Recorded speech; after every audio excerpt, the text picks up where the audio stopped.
নমস্কার দর্শক বন্ধুরা, আজ আমি ওল তরকারি রান্না করব। প্রথমে ওলটাকে কেটে ধুয়ে গুছিয়ে নিয়েছি। নেওয়ার পরে এবার কড়াইতে জলের মধ্যে ওল আর আলুটাকে দিয়ে দিলাম। দিয়ে পরিমাণ মতো জলও দিয়েছি।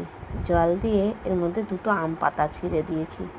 ছিঁড়ে দিয়ে তার মধ্যে নুনও দিয়েছি। নুনটা দিয়ে এবার আমি ঢাকনাটা চাপা দিয়ে দেবো। মিনিট 5 মতো ফুটলে পরে যেই সিদ্ধ হয়ে উঠেছে ওলটা, তারপরে আমি নামিয়ে নেব। এরকমভাবে নাড়াচাড়া দিয়ে নামিয়ে নিয়ে এবার আম পাতাগুলোকে আস্তে আস্তে তুলে খুঁটে ফেলে দিলাম।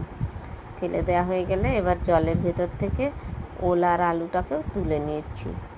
তোলা হয়ে গেলে কড়াইটা ধুয়ে আবার কড়াইতে বসিয়ে দিলাম, উনুনে বসিয়ে দিলাম। দিয়ে এবার গোলমরিচ আর জিরে ভালো করে ভেজে নিচ্ছি, ভেজে তুলে নিলাম। এবার আমি কড়াইতে তেল দিয়ে দেবো।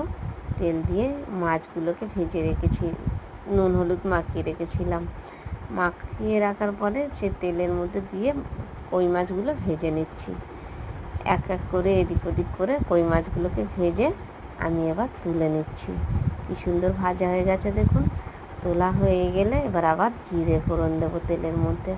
দিয়ে ওল আর সেই আলুটা দিয়ে সিদ্ধ করে রেখেছিলাম সেইগুলো দিয়ে দিচ্ছি। তেলের মধ্যে দিয়ে এদিক ওদিক করে একটু নাড়াচাড়া দিয়ে এবার একটু হলুদ দিয়ে দেবো। আর এদিকে তেজপাতাটা যেহেতু আগে দেওয়া হয়নি, একটু আগুনে সেঁকে দিয়ে দিলাম। অল্প করে নুন হলুদ দিয়ে ভালো করে ভেজে নিচ্ছি।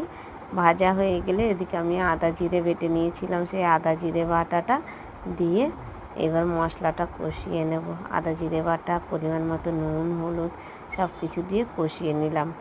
কষানো হয়ে গেলে এবার আমি আস্তে আস্তে জলটাও দিয়ে দেবো। জলটা দিয়ে এবার ফুটতে থাকলো। ফোটার পরে এবার আমি যে চুইদাটা গাছের থেকে তুলে নিয়ে এসেছিলাম, পিস পিস করে কেটে ধুয়ে গুছিয়ে দিয়ে দিলাম ঝোলের মধ্যে। আর মাছগুলোকেও দিয়ে দিলাম, যেহেতু কই মাছ ও একটু ভালোই বেশি করে ফুটবে।